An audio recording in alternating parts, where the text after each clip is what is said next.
check out our shirt on Teespring.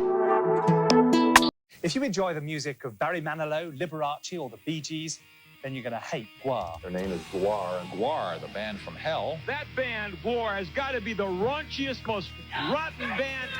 They are the worst. Hello folks, what's going on? What's happening in the world? Put the comment section, I'm curious, not too nosy. Well, I'm going to talk about this documentary you can watch on Sutter. It's called This is Gwar, one of their band. It came out in 2022, and it has a Rotten Tomatoes of 100%. It was directed by Scott Barbary. Well, the cool thing about this, the interview of past members, unfortunately members that died, bunch of years they did before they died, current members, and also famous people are big fans of them. And Weird Al has a funny story about it. They had to delay his concert because they had still cleaned the fake blood from the night before because Gwar was there. Of course, everybody knows Gwar. They started in 1984, Richmond, Virginia.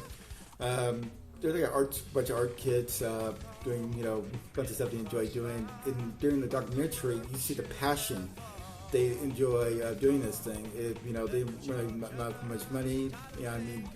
It was kind of cool. They talk about when they got famous with Beavis and Butthead. Talk about going Gwar, Gwar, Gwar.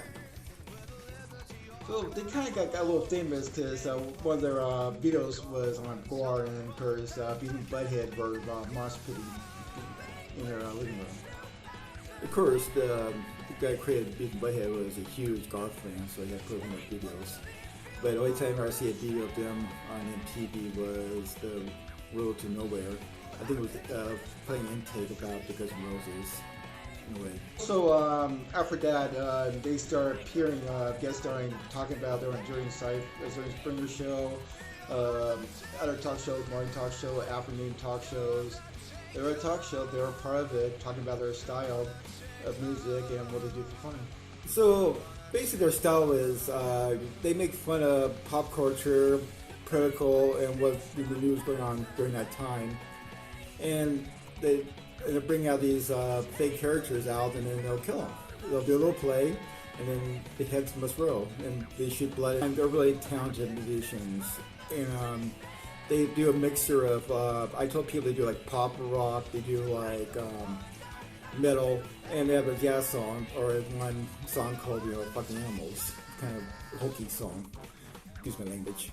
But you don't realize out of the custom, they're a bunch of dorks. They're geeks, and they have a lot of passion with music, the art, and some have been doing this since the beginning. Actually, the whole thing started was there was a band in a studio. Next door was a guy creating these props for this kind of low budget mutant kind of style creatures that have natural, half machine. And the guy said, "Hey, can I wear this thing during one of my concerts?" I said, "Yeah, sure." And then later on, they started doing plays, and then then they started doing the fake blood thing. Every time a band member quits, sometimes they'll have the new member play the same character, but they'll play like little initials or something. And unfortunately, when a band member died, that character is retired. So one of the main guys was Dave Brockie. He played Odorous, and he used to be like one of the founders of Gwar, also lead singer. Also Hunter Jackson, he played Techno Destruction, was other creator of Gwar. Hunter was the guy who was mostly doing the designs and doing the different creatures. And Odorous is kind of like the boss man in the band. So they had like a little bunt.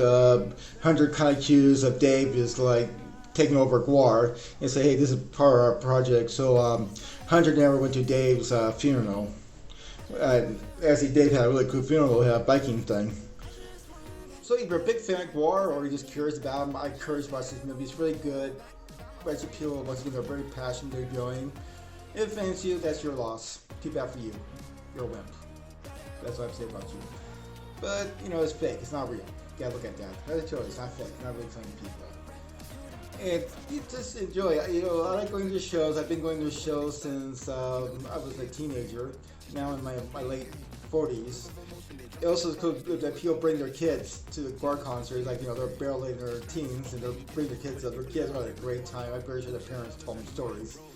And I'm very happy he went to one of his last tours. He went to, I saw him at the Richmond in San Francisco. And it was kind of weird because I always complain about they never play their slow songs, but they play the Road to Nowhere. That's the first time I ever heard him play it. I've seen him so many times, but I don't keep records how many times. But I don't remember them playing that song until that night. And I saw them again this year in 2022. I had to go.